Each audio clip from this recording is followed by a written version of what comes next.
Well, good morning, good afternoon, wherever you may be. Welcome to Zyxel's Tech Talk. My name is Tri Nguyen. I am the product manager and sales manager here at Zyxel North America.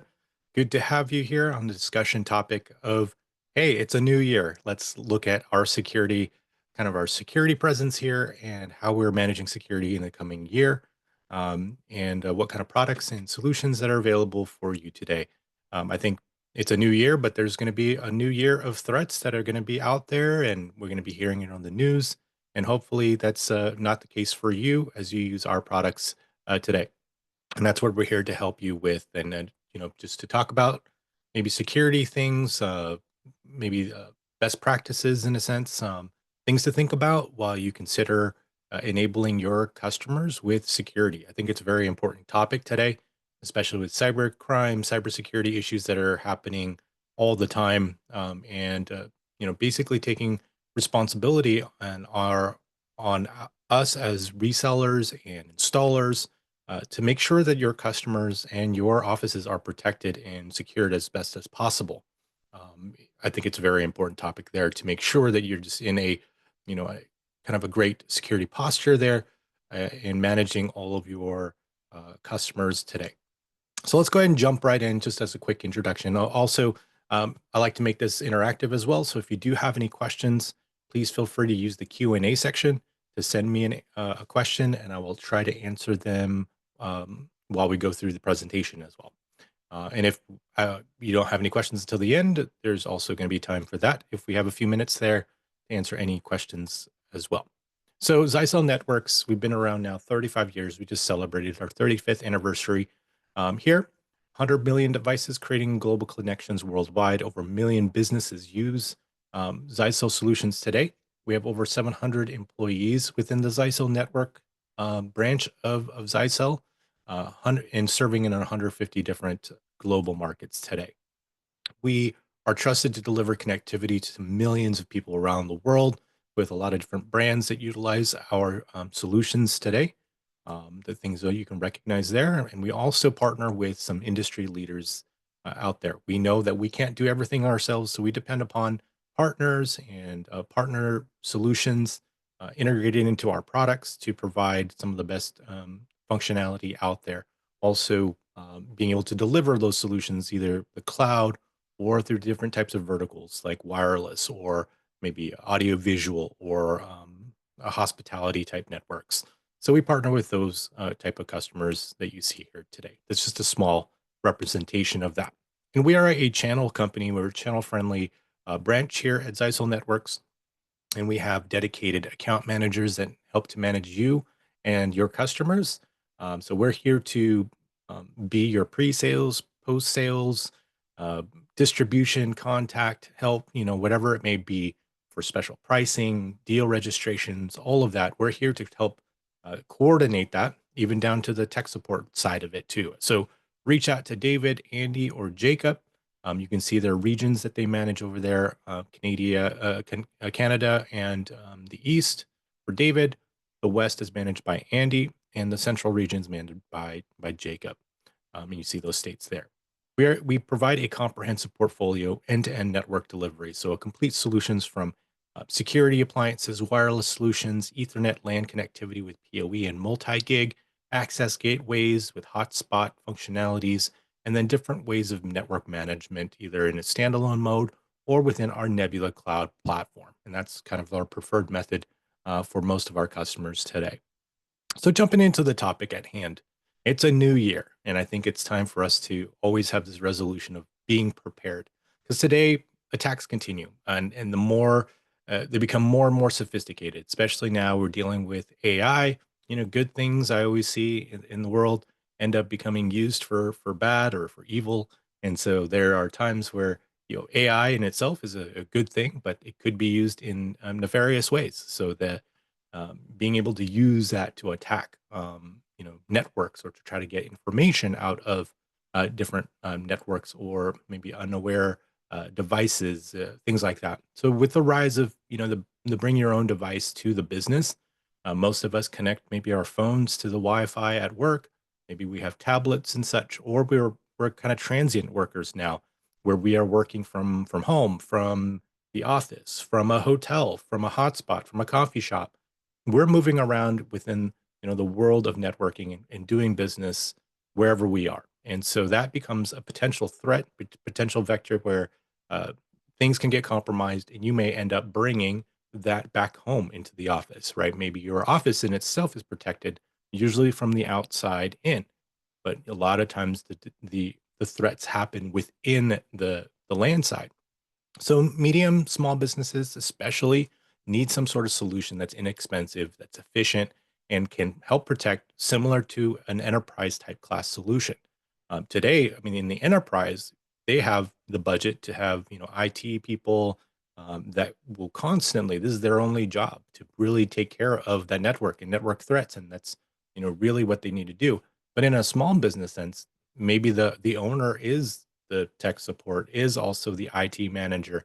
They may be wearing many hats, and they depend upon resellers like yourself and companies like Zyxel to be able to provide solutions to them that is easy to set up, but easy to also offer as a service to partners who might be wanting to become like a managed service provider, to be able to combat those types of attacks that may pop up. And the big thing is to be prepared, to make sure you have a plan in place, and so you can deal with the kind of the inevitability of that there was a chance that somebody has a data breach or ransomware, but you need to try to protect yourself as best as possible to try to mitigate that as much as possible. I won't get into kind of the potential liabilities of things nowadays with cybersecurity insurance and such. But a lot of, in order to get cybersecurity insurance, in many cases, you have to have some sort of system in place like this and a plan to recovery before you can even get that kind of insurance approved. Um, it's just making sure that you are prepared and that your risk and the liability of your risk is a lot lower, right? That's why they can insure you. And hackers are looking at many different ways to exploit, whether it become directly to the network through software, through again your phone, your apps, things that you might download, malware downloads, or maybe sites that have been overtaken. That just means there's a lot of different ways that customers can potentially bring in issues within the network. And so how do you mitigate that? How do you even know that it even exists, and how do you prevent that exposure to those kinds of threats? And nowadays, especially, there's a push because everything's moved into the cloud, that we all want faster speeds, both download and upload speeds. And that is really putting a lot of pressure into the gateway device that is managing that internet connection. And so a lot of times there's some cases where people, in order to get faster speeds, are sacrificing security, which to me is a little bit, mind-boggling. I know it might be just a necessity in order for you to get it to do that, because either cost constraints or whatever it may be. But are solutions, and we'll talk about that, how you can still maintain top level security while maintaining very high speeds of throughput. So please don't sacrifice that for your customer, because it may cause a compromise, that something that might be very difficult to recover from. And so we want to make sure that you are protected even with that higher speeds. And that's going to continue, because now we're seeing the global average of WAN connectivity in 2025 or maybe 2024, but starting this beginning of this year, um, average speeds are at 210 megabits down, 62 megabits up, and growing each year. And so, in just a few years, more than 50 countries already offer gigabit and faster. Maybe in your area, you already have, fiber to the home, fiber to the business, and then you are also now being offered potentially for cable modem services that can push upwards of 2.5 gig as well, or maybe even fiber solutions that are offering 2.5 gig. We see that already within certain areas of the country, and ultimately the overall global average is likely going to be over a gigabit um, by 2030. So in about 5 more years, with especially now people are getting that 2.5 gig speeds and higher. Now, what people do, maybe it's just mostly consumer side that wants that 2.5 gig, because I don't know how I would consume 2.5 gig even with all of my devices at home or even within the office. 2.5 gig is quite a lot, unless you're doing some applications where you're constantly streaming, constantly downloading constantly uploading whatever it is. It's very difficult if you're just doing your day-to-day email, sending files or sending attachments, things like that. Unless you're maybe a larger company that might have a lot, maybe 100, 200, or a few hundred users on it, then that definitely might have an impact. But maintaining high security with these kinds of speeds is very important and something to keep in mind, because your customers ultimately they're capable of doing a speed test. And nowadays everybody goes, and that's what I first do when I get to a hotel is I run a speed test just to see what kind of network am I on and what kind of connectivity am I getting. Um, it's just maybe a curiosity, but ultimately, if your customer is paying for a gigabit connection, they don't care that it's going through a firewall. They want to see a gigabit speed, right, or at least close to it while they're doing this kind of speed test. So we need to make sure that that's the case. And with Bitdefender, one of our partners that we use within our systems, cybersecurity threats continue to become a real challenge. And I think most people don't think that they're going to be the one attacked. It's just like any kind of insurance type thing. Um, they never think, no one thinks that it's going to happen to us, right? But ultimately we're sitting under the same internet as everybody else, including the large corporations. And some of these attacks are not, targeted. Of course, they typically target like larger companies, et cetera, because they can get more kind of bang for their buck that way, and get that kind of exposure. But there are a lot of malware, I would say, malware compromised machines that are just looking for any host.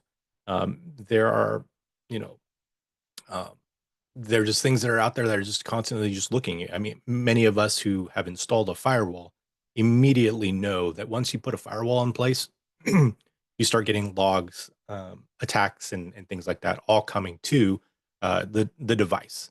And seeing that hit your firewall like almost immediately, all sorts of different types of attacks. They're looking for any kind of IP that exists, and there's tens of thousands of devices that are there out there that are just zombie devices that have been compromised, but nobody knows that they're compromised. And a lot of the internet traffic that's there, the overhead that's there, is just all of these, malware and checks, et cetera, just happening to use that traffic and pinging everybody or looking for hosts that they could potentially compromise. In fact, there's actually ransomware as a service out there that you can create your own ransomware. That's how crazy it is that you can create the type. You can kind of put together how do you want it to behave, where the ransom is to be paid to, in what crypto wallet, uh, and be able to send that out, right, and be able to create new ones on the fly, on demand.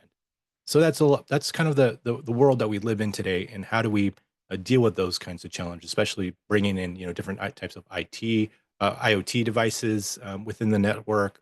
A lot of those can be compromised. A lot of the cameras and things as such that may have no real security to them. So how do we protect those kinds of devices as well? There's always challenges. Your customers will have challenge. You may have challenges because of budgets or how your business model is.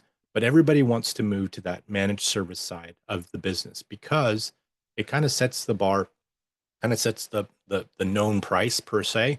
And in cases of like constant maintenance and uptake or upkeep of the network, the managed service provider model works a lot better because they're paying a monthly fee. They're in for your service. You are providing that service back to them, and so things that need to be fixed can get fixed. If you just do a break fix model, it becomes kind of a touchy subject, especially for the end user on, well, who was supposed to pay for this cost? You came out there, you did the installation, it's been working, and then now something happened or something arose, something's not working anymore, or they need some sort of maintenance done or VPN added or turning on some type of scanning, etc. They need to do pen testing, things like that, that you now have to charge them for. Or maybe if something stops working, like VPN stops working for whatever reason, you have to troubleshoot it, and then it's on a potentially per incident payment. And that again becomes a kind of a touchy subject, I guess, depends on your business model on that break fix model. But the managed service side, it's the expected, right? It's a we will cover here is what our monthly fees and payments are for security, for management, for active functionality configuration. Uh, that's part of your monthly service. And I think that's really that trend that everyone is moving towards, really. Um, there's some challenges that, again, limited budget by the customer, especially if they have to do a whole refresh. The MSP model can help with that because there's a lot less upfront cost potentially for that customer, and making it easier for them to kind of spread it out throughout that term, 3-year contract, et cetera. They may have legacy infrastructure that you have to deal with. Uh, Most businesses don't even have any kind of cybersecurity tools in order to know, are they even being attacked on that network? Do you have scans that are there? Are you dealing with compliancy or regulatory issues there that you have to comply with? Either HIPAA compliancy, PCI compliancy, all of that is there as well. There's also the area of complex tools. If they don't know how to use it, there's no way for them to get that information to know they're being attacked. So again, it falls upon you as a reseller to help them be educated yourself so that you can push this kind of information and help and offer it as part of your service to them. Um, One thing that surprises me a lot, and you may be surprised yourself to hear, but there are a lot of instances where, maybe a firewall does go down or goes bad or whatever it may be, or there's a surge or something where they need to recover or replace an RMA, a firewall. And you'd be surprised about how many times that the customer or the partner doesn't even have a backup of the configuration, because they're using it maybe in a standalone mode. Now, of course, if you're using it in our Nebula cloud, that's set for pretty much by default auto configuration backups. So you just have to set how often do you want that backup to happen, but then they'll have backup versions there within the cloud system. So that's where, again, I would highly recommend you take a look at the cloud portion of it, because it does take away and removes and does all the work for you for a lot of these kinds of things that from an IT perspective is very important. There's human factor challenges, unsafe employee behaviors. Maybe by a show of hands, how many of you go through some sort of security training? Maybe your IT or maybe yourself, you send it to your employees. You go through a training, a required training to teach you about phishing emails, or don't click on that link, or don't do these kinds of behaviors. Thank you, Brian. Um, there's a lot of people who have to deal with that because employees can be tricked into making their network insecure, right? So, we have that all the time. Because we're a sales organization, we get hey, we need to process this invoice quickly. It's urgent, blah, blah, blah. It's, some sort of file link that, really wants you to click, but it's sent to a wrong email, or it's not, there's a lot of things you check. So that unsafe behavior. There's also the human error where we accidentally do click on something just because we just kind of had a kind of a blank there, and we knew not to click, but we somehow just still clicked it, or we made some sort of other errors there. Also, at most small businesses, cybersecurity staff is probably very premium or even not even existent in most small businesses. So again, they depend upon us, depend upon you to providing that kind of support and system. Um, Especially now with remote workers, right? Remote workers in the workforce, there's a lot less control per se. If you're working from home, from a coffee shop, from a hotel, you want to be as strict as possible, but you also want them to be able to like exist or to work, right? In a sense. Um, so it's kind of that finding that balance between how do you make it as secure as possible, that makes the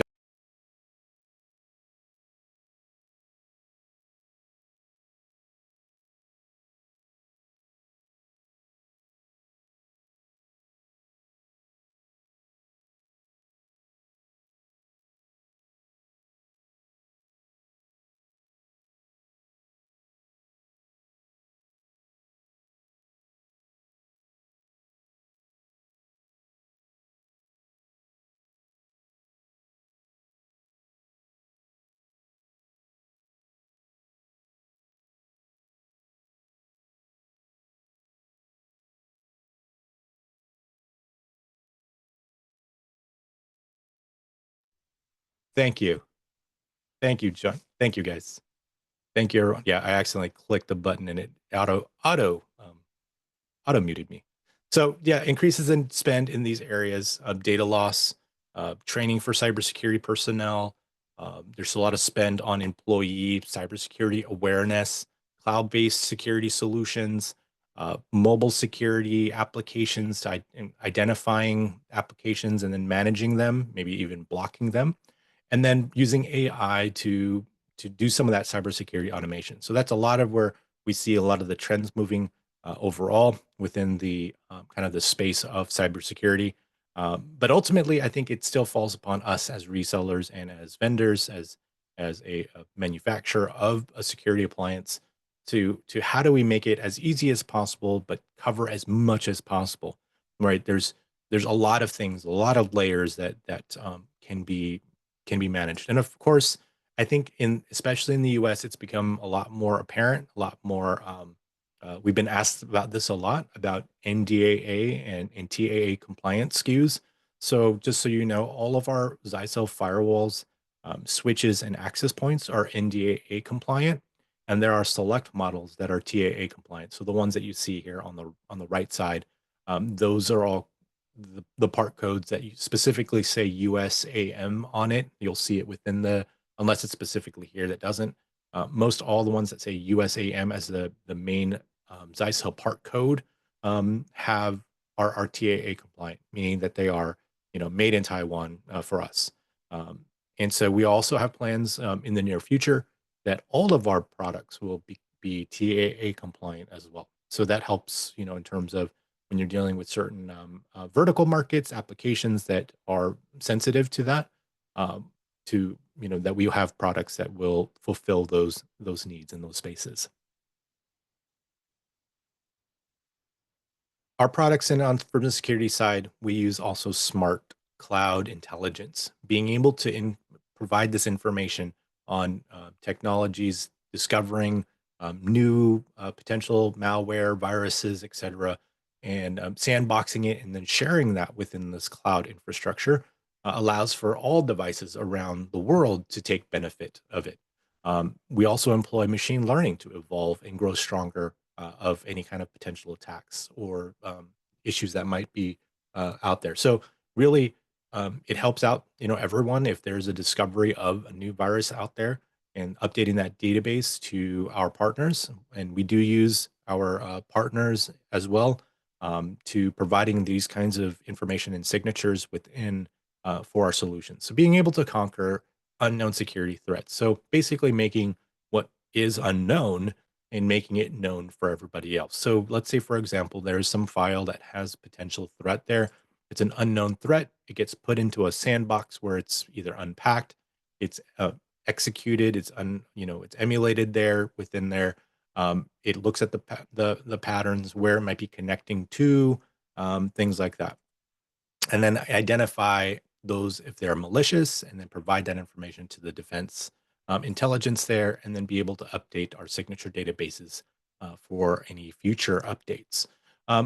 Arnell is asking, are we able to get all the firewall features in Nebula for firewall configuration now? I mean, we do. Do we get standalone configuration features in Nebula, or can we dual manage firewalls now? So I will cover that in a future slide, but just in general, there are let's say we'll call it basic configuration. There is always the SSH tunnel mode right now. If you're using features in the standalone mode, that's still, you can get the backup, and I'll list a few bunch of things that is available right now. We've now migrated to a few things. I would call it more basic. So if you needed to configure the WAN interface, licensing information, those kinds of things, you can manage it within the cloud now. And that is going to also upgrade in April to give you even further, more sophisticated, I would say, like policy routing and things like that. So I have a kind of a roadmap to kind of give you a heads up on where we're at.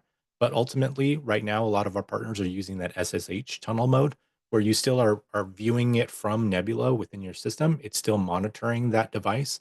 And then when you click onto the device, it takes you to the login of the device itself to manage some of those other features that are there and available. Until we can map all of the features to Nebula in terms of the visibility and the configuration, That's the way it's going to be. April will be the biggest chunk of all of that. And then there's a few new features that's going to come out in July that's going to be added to the Nebula platform as well.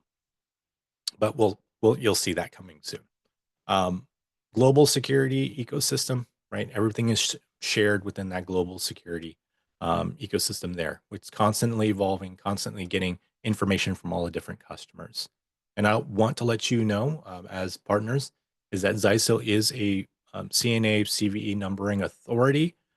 So we're one of those customers or one of those vendors that have the authority to actually create um, uh, any kind of those CVEs that are out there when there are vulnerabilities, things like that that you always see in the announcements. We work with a lot of third parties as well to look for and to find potential issues with our products.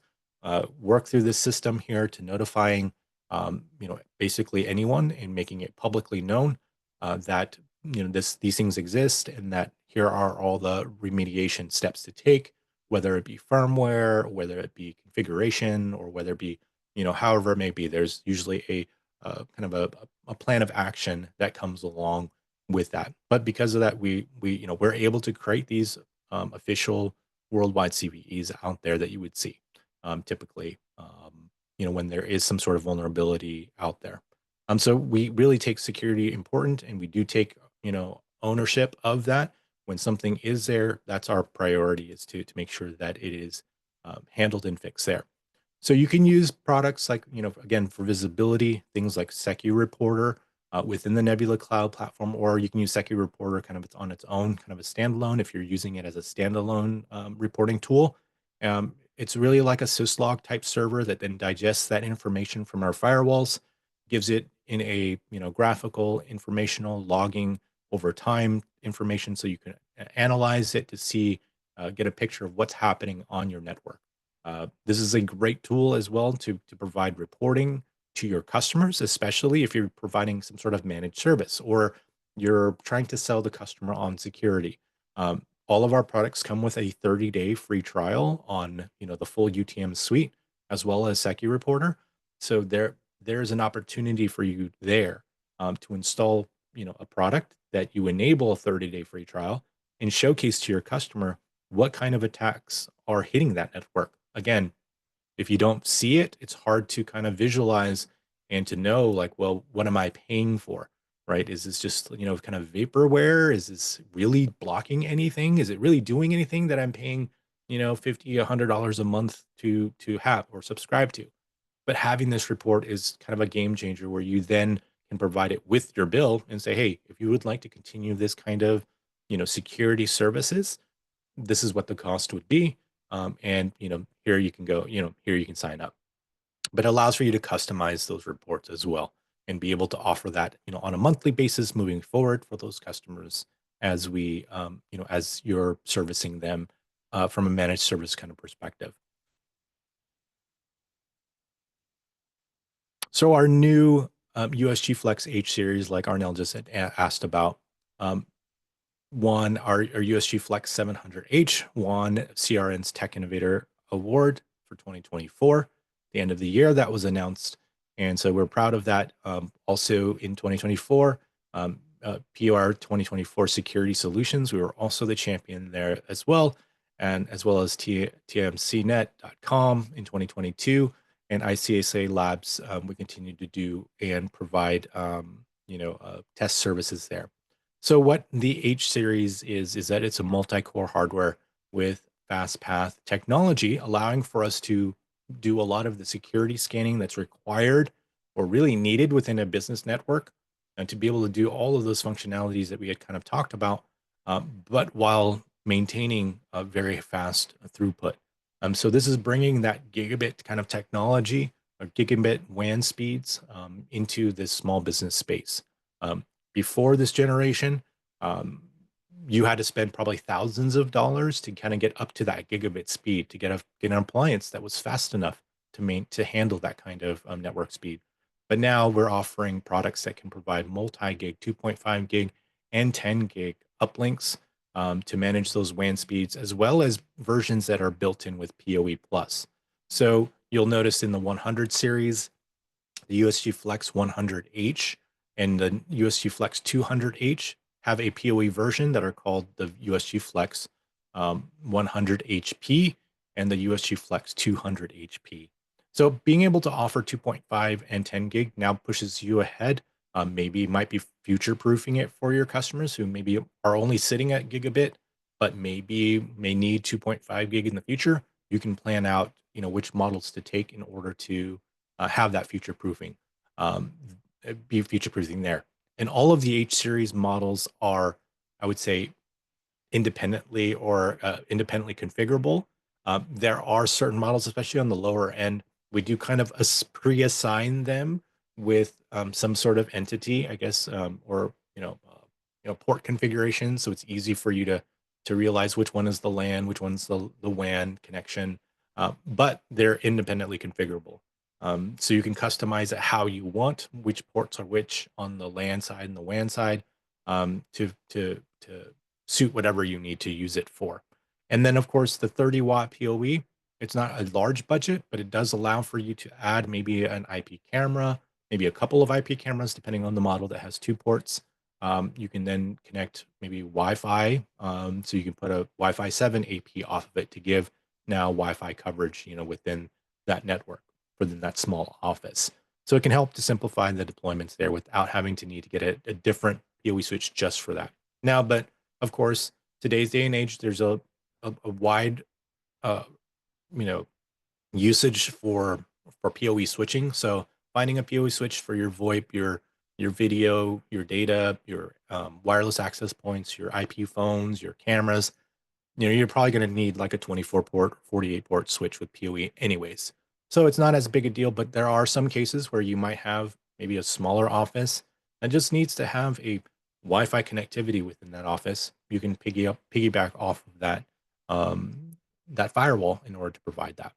We also provide leading edge encryption technologies so that you can do point to point, VPN, or you can terminate to the device itself from remote, being able to offer, VPN connectivity or SSL connectivity. Just a note, the SSL VPN functionality for the H, you have to use our new Secu extender client, which has both IPsec and SSL. So my recommendation to you is that if you can use IPsec, it's I would use that over the SSL VPN, just from a processing standpoint for those remote devices, and as well as higher the encryption and the faster speeds. It's going to be a lot better for you to do that. James has a question. Have your security services been compared with Microsoft Azure security offering? If Zyxel offers better protection, it could be a selling point.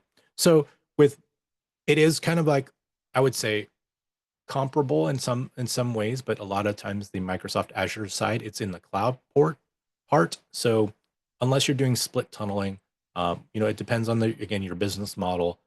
Some customers use our devices to create that VPN tunnel because our product is both Amazon, AWS, and Azure compatible, and um, it's been fully vetted, fully tested, and certified for building that VPN tunnel to those kinds of cloud services. And then you can choose what kind of services or applications or web, maybe it's the web traffic, et cetera, that goes down that VPN tunnel, which then goes through that, that security offering that the other providers provide within the cloud. That does help to offload, the kind of the scanning per se. But then there's also kind of drawbacks, right? There is some latency that you're having to send it off to that. So it depends on your application, depends on what you're using it for, and what you're needing to protect, and what kind of security levels you're looking for. But I would say there's still a benefit to still having security within the local network, because maybe your PC's traffic is heading out to the cloud, but you still need a firewall within that local prem in order to protect, who's going to protect you from, WAN connections that are trying to hit the network, like, directly, right? So it's not passing through that cloud portion of it.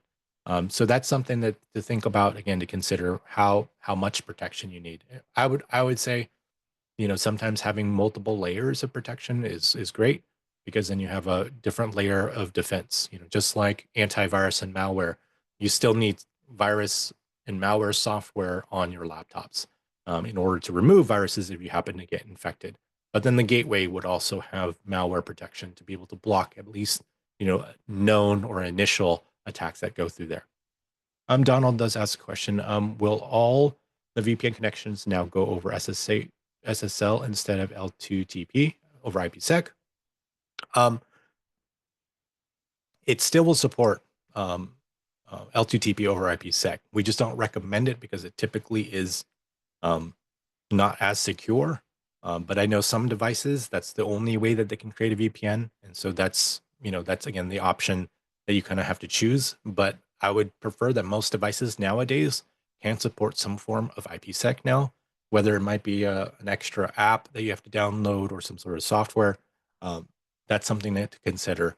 Uh, SSL, you can still use uh, and it will be supported by just like a client kind of web-based in the future. But right now, in order to use SSL, you have to use the client that's on Windows or Mac at this point. We can help to simplify these the workspaces so that if you don't want to deal with VPN, you can use um, what we call the secure Wi-Fi. So you can leverage that. You can use it to go over enhanced protocols like L2TP and make those kind of connections to our devices. So you could still use L2TP again, like I said, but we also have a way to enable secure Wi-Fi so that you can drop in an access point that is tunneled back to the firewall, and you can set up any kind of security profiles you want with that. And it will be as if they were sitting in your office and whatever kind of security profiles you had. So dropping it into their home office, they can have basically the work SSID that is automatically tunneled through for them. So you don't need each individual device that's authorized to connect to that SSID. So you can use 802.1x to authenticate them, or you can use some other method, or you can lock it down by MAC address, however you want to do that. But then those devices can go to that SSID, get traffic back to the office through the internet through an automated tunnel between those two devices. So that's something to take a look at, especially with devices that are, you know, um, having to VPN using like layer L2TP, et cetera. And the security is important that it's always evolving in terms of it's always getting updates. It's constant because threats change and it's always a constant change. And you have to have multiple layers to protect yourself and protect your network against it. Again, in different ways, through a VPN, through is it a web server that you have? Is there an email server within the network? Are people downloading or accessing things within the cloud that maybe may be compromised through maybe a DNS attack, and it's taking them to a different website, or maybe in some cases there are updates that are happening within even some of our, not our software but our laptop software, and that could be hacked and compromised so that you end up downloading from what you think is a reputable source, but now you're getting updates from something malicious and running those kinds of updates instead. These types of solutions that we offer can help with that. So these are all of uh, you know probably maybe not the exhaustive list, but all the main services that are offered within our USG Flex and USG Flex H series models. We partner with some of the best in class security experts out there because, again, that's not our business in terms of we're not dedicated as a company to do what a Norton LifeLock or a Bitdefender does on a day-to-day basis. So we depend upon their signatures, upon their expertise, and how they react to security issues, and be able to leverage that and implement it within our devices and in our system. But then it provides a holistic. We bring together all of the different solutions, right? The web filtering, the intrusion detection, the malware protection, the virus protection, geo enforcing. So by IP, their geo IP location, being able to protect or block against that, uh, understanding the applications that are there and be able to monitor, to be able to restrict or maybe update bandwidth or change the bandwidth allowance, or maybe time of day access based on different types of applications.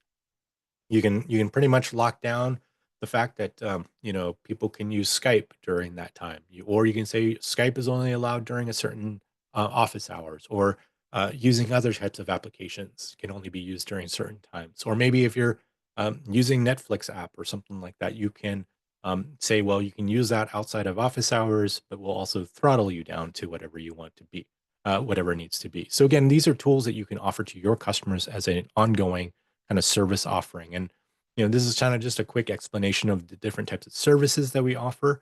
I won't go into detail of each of those, but just know we offer a very comprehensive solution with sandboxing, antivirus, email security, web filtering, reputation filter, IP reputation filtering. Then we also offer, endpoint security within, apps within the device, within the laptop, within the mobile device, to be able to again protect against potential malware issues or those kinds of things, and then be able to manage hotspots as well. We do have a chart here, which we can send to you for you to kind of reference. Why is it important between a licensed product and an unlicensed product? Of course, we want you to be licensed because then it provides you the full protection of all the UTM services. Versus when you just use kind of just as a kind of a router, there are some basic firewall functionalities. Even SPI firewalls. You can hide your IP. You can not respond. You can go into a stealth mode and not respond to pings or things like that people are trying to discover. If there's anything within that network, um, those are available. You can also block against denial of service attacks and things like that. But in order to get to that higher level of sophisticated threat protection, then you want to get to that bundled licensing solution and then be able to manage it.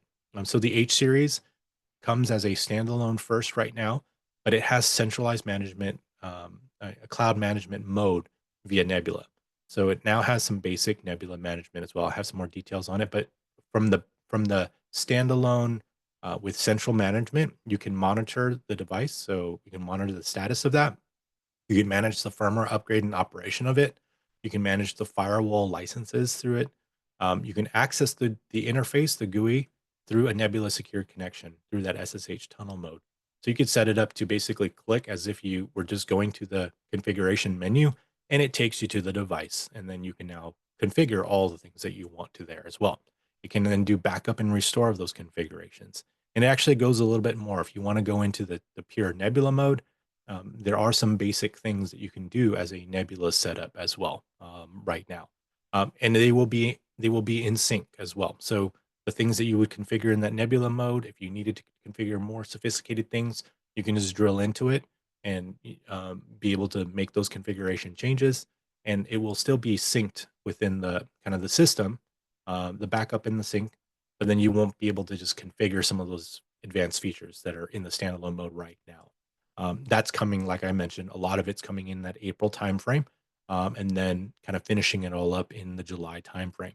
We also power things within the cloud with AI. So constantly learning, constantly using the information and threats from our partners and from what we discover within our devices to be able to enhance the kind of the security uh, of our products and be able to share that with the rest of the world as well. The new UOS is what the new platform, the H series, is based off of, and it helps to again apply configuration changes very, very quickly. It optimizes configuration and security policy management. It also has now kind of like an AI help where you can just search for um, what you're looking for. Let's say if you want to configure, your WAN information, you can type in WAN. It will take you to those menus or give you offers those links to you to help you take or to help you get there as quick as possible. And if you notice too, if you do use the H series, it very much kind of reflects that Nebula Cloud kind of look and feel within that architecture that's there and the framework that it's based off of. So it looks very different from our current USG Flex series. So it's moving towards that, pure Nebula kind of universal kind of management, meaning that you can manage it as standalone or you manage it in the cloud. It's the same config. It's just a matter of what kind of uh, configuration window you're using. So it's going to be cross connected there, cross synced there when you make a change in the cloud. It's going to be the same as if you made that change in the standalone, and that's how it is now. You just don't have I guess to say the interface view of those configurations in the Nebula cloud today. And again, that's getting enhanced in the April. You'll have some of it now, but then more of it will come in April and July. So it gives you monitoring, it gives you enhanced dashboards that you can customize, it gives you an interface that you can get a lot of different information. Again, very similar to kind of the Nebula platform. It can help you with simplified VPN configurations as well. Be able to set up that point to point or maybe point to client. Be able to send out through email security or things like that to share across that information in order for you to make those VPN tunnels easy and quickly. You can do a keyword search again, like I mentioned, to find out what's the best way to get to those menus, so you don't have to necessarily memorize. You can also, I think, favorite as well, like those pages that you might like or you use often, especially from a managed service provider perspective. Let's say you're having to update SSID passwords often. You can favorite that page and then it will show up within your dashboard so that you can just like as a quick link to get you there. The firewall is used, of course, in different types of businesses and offices can take advantage of that. If you're trying to do more remote connectivity, you can make VPN tunnels for site to site, for office. You can make them as VPN tunnels for branch offices as well, and be able to route between them as well. So the H series are whole ultra high performance multi gig models available, with also 10 gig uplinks models available with the centralized management within the Nebula platform. Has an all-in-one SecU extender VPN utility, which then allows for you to do IPsec and SSL VPN, and then the enhanced security without sacrifice of speed. And here are some of the speed and feeds, I guess you can say. The lower end model, the H series, is rated for 750 megabits per second of UTM. That's full unified threat management security. That's the lab theoretical max with the largest packet sizes. So I'd say the estimated speed that probably is best suited for that is maybe 400 to 500 megabits per second, if that's the WAN interface that the customer is currently using today. Arnell asked, is the US only on the Flex H models? And that's correct. That's the H series starts that UOS generation. So any future models that come out will also be part of that UOS base there. So moving forward, that's the OS of choice right now in this development. So the product's been around for, I think, about a year and a half now. So it's been going through iterations of enhancements. I would say most customers today will probably end up using or have been using mostly in the USG Flex 200 space. And remember, the HP version has the PoE capable. And also the 200 space is the first model that gives you then two 2.5 gig uplink or ports that you can use, whether you want to use it as an uplink or you can use it as additional LAN if you have 2.5 gig capable devices, or maybe a switch that you want your infrastructure side to be at a faster speed. The 100 is only there's 8 gigabit configurable ports there. And all these ports are independently configurable if you'd like. When you move up to the 500H, the 500H automatically comes with PoE. So it's not called an HP, it just is the 500H. There's only one model, but it comes with 4 2.5 gig uplinks, and it's rated at 2.5 gigs of UTM throughput. So I would say that's at, maybe comfortably 1.5 gigs of UTM throughput or more. It depends on, again, your application. This USG Flex 200H would be what you would use for a gigabit connection. And from a price perspective, I believe these are in that like $400, $400 to $500 range. So again, very affordable for the small business from the street price perspective. That gives you then gigabit capable UTM speeds. And then our award winner USG Flex 700H, it's capable of up to 4 gigs. So between 2.5 to 3 gigs, I would say, is great for that security functionality there. If you're doing full UTM, it has multi-gig uplinks as well as two 10-gig uplinks, two SFP fiber uplinks, two 2.5 gig, and then 8 gigabit ports, as well as two ports that can support 30-watt PoE max in terms of the budget. So a lot of flexibility there on the different options that you can choose. Let's see, we have a couple more questions here. Daniel asks, when will the USG Flex H support wireless AP management? And that's also coming as well in April. So you can see here on this chart, the secure Wi-Fi remote AP, as well as collaborative defense response on that AP management is coming in the April timeframe for the H. The 200H are around 700. Thank you, Donald. I think that's with the bundled models, right? I think that's the bundled with the full security in there. One thing to also announce as well. Oh, actually, I have a slide for it coming too. But centralized management via the basic is available, as well as that remote SSH and some of those features that I already mentioned before. There's a detail on the next slide that shows you what the basic means now. With more advanced functionalities in April. And then secure Wi-Fi, and then kind of the AP management is coming in that April timeframe. So really, the Gold series with the H series is what you want to do in terms of the licensing and the security services. That's what it comes with if you buy the bundled models. All the bundled models is they have a kind of an extension BUN there. Arnell asked if we can get a copy of this deck. I think we can send it if you at the end if you want to send me a message, I can send out a kind of a copy to you on in PDF format there, Arnell. And then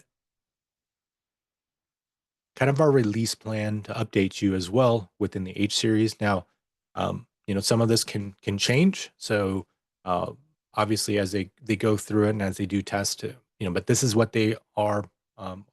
This is our plan in terms of what we're releasing. We've already released in the January update in the UOS 1.31 and the Nebula 18.30. Things like auto VPN, the port, the interface objects. You can configure this within Nebula now, and then the security services for the site you can configure now. That's what I mean by kind of the basic function. If you use it on-prem, which is the standalone mode, these are some new features that we've added: Device HA, Packet Flow Explorer, VPN, supporting SNAT and email alerts and SIP ALG. In April, there's going to be a large release, especially on the Nebula configuration side. You can do then link aggregation. You can make connections to non-Nebula VPN within the cloud, within the Nebula cloud. Right now, in order to connect to a non-Nebula VPN device, you have to do it in the standalone configuration in terms of you have to log into the device itself to make those updates. But then in April, you'll be able to configure the NAT, the routing, the security policies, the firewall DNS, the dynamic DNS, SIP ALG, etc., application usage monitoring, and then secure Wi-Fi licensing you can purchase separately without having to get the bundle solution.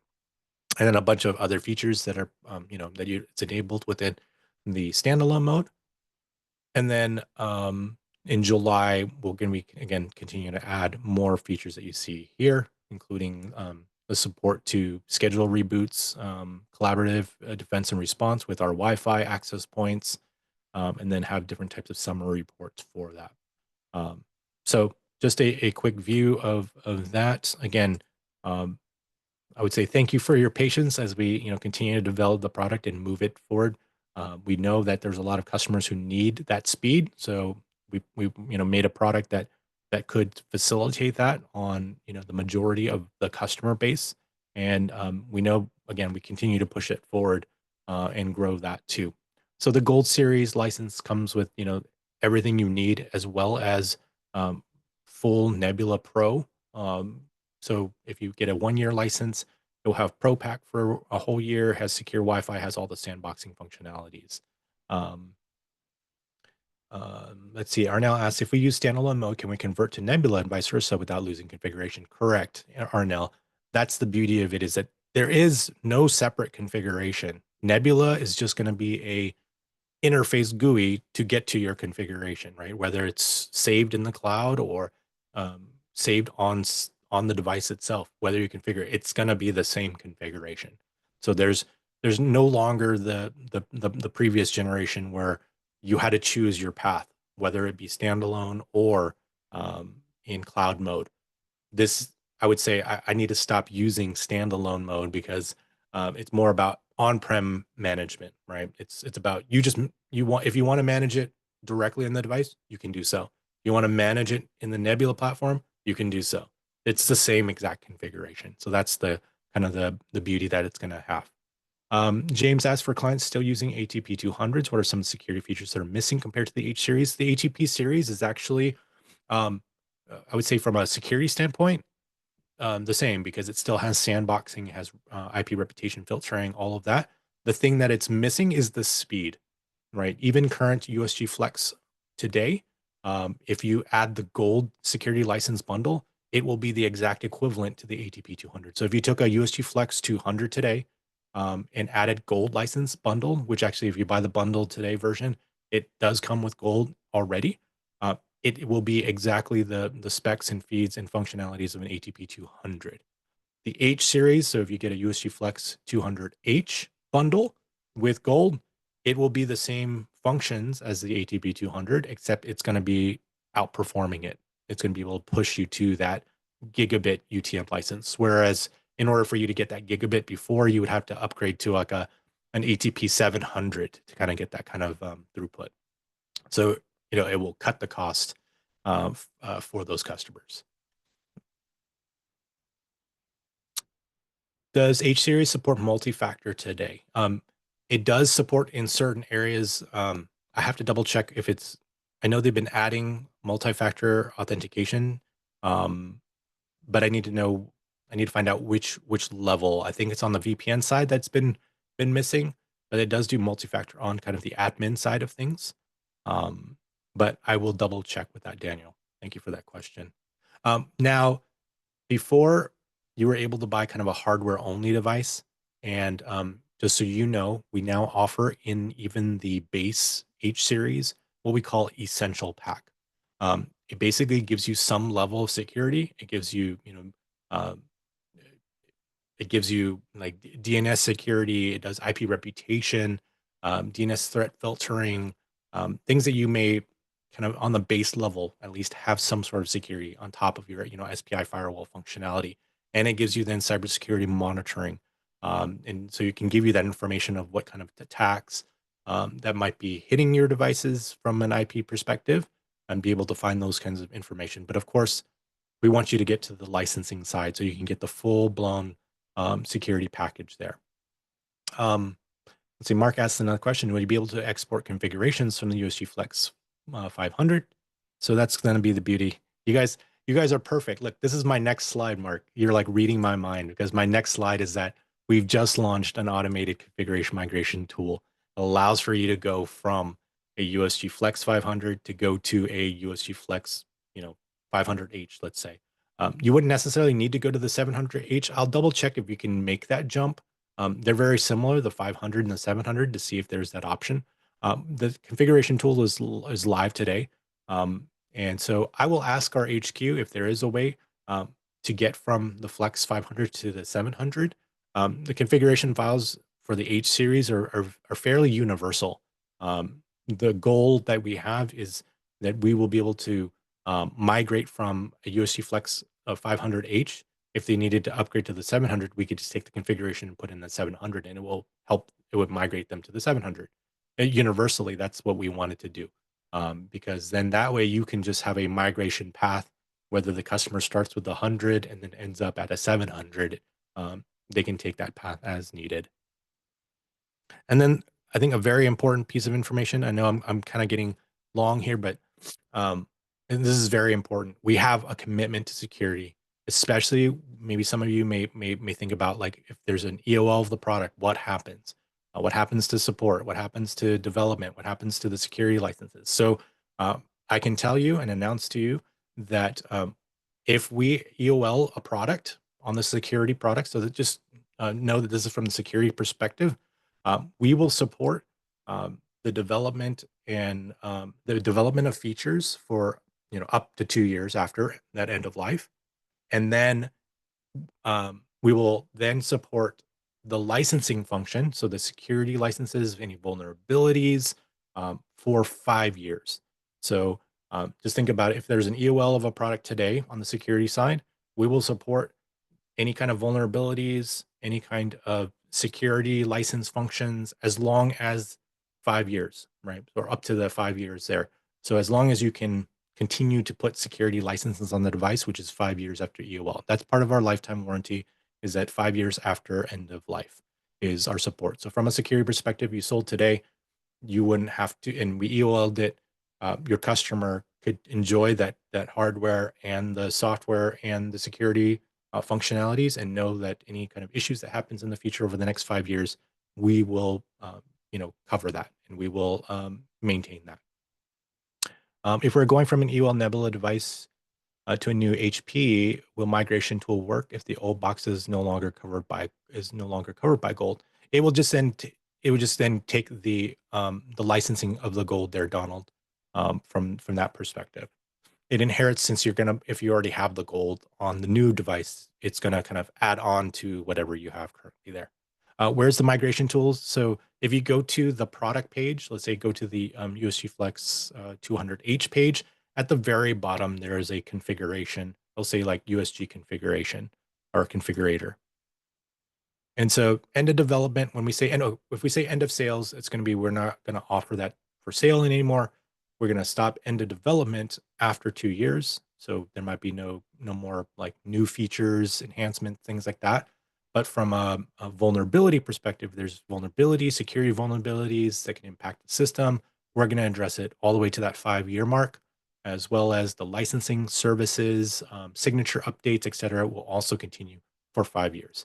Now, it could go beyond that, but this is our kind of our commitment to the channel, to our customers, is at least from a 5 years after end of life. And the licenses is kind of the same. You won't be able to activate the license, like a 2-year license, 4 years or 4 years, or after 4 years of the end of marketing date. So obviously you can only do one more year after that. So minimum, so at the 4-year mark is going to be the last kind of year that you can then, activate a license, so that you can take advantage of that final year. Of course, there's going to be some proration. If you do activate it a little later, you might get 9 months of service, because it's going to end at that 5-year end of life month. But at that point, we're going to have, upgrade programs and such to get you to the new platform, whatever that platform may be at that point there. So if you haven't joined our partner program, we do offer a very aggressive and very lucrative program there. If you can maintain within that silver and get to a gold program, we distribute through D&H, Ingram, TD SYNNEX, Wave, Target, Blue Star, and also Pace. If you'd like to connect with me or connect with us, you can go to LinkedIn, Zyxel-US-channel, or on YouTube, Zyxel America channel, where this video will also be posted soon as well. If you want to connect with me directly on LinkedIn, you can go to just look for Zyxel TRI, and you'll find me there. So I know we're over time. We did ask a lot of questions, so I thank you for all those questions that are there. Since we don't have any more time, and I did go over about 4 minutes, and I apologize for that. It was just a lot to cover, and there was a lot of very good questions. So I wanted to make sure I answered those. Hopefully this has been helpful. If you do have any questions that I wasn't able to ask, or if you'd like a copy of this presentation, please message me. You can send me an email, tri@zyxel.com. I know that Donald did send me a message, so hopefully I'll see that within the report that comes out on that email. If you can just send me a direct email there, Donald, that'd be appreciated, so then I don't forget, or it doesn't get lost in the mix there. I can also send out if you have questions on where to find that migration tool. I think one of the links might have been broken. It was taking you to an SSH or SSL VPN link. So hopefully we can get that fixed. If not, you can always find the correct link on our global site, or if you just type in Zyxel USG USG tool, you'll be able to find that probably through Google as well. With that, I leave you with the rest of your day. Thank you for joining me. Hopefully, this has been helpful to you. Love to hear from you, hear your feedback, and hopefully we can get some security products out there to the market. And look forward to talking to you again soon. Thank you very much. Have a great rest of your day.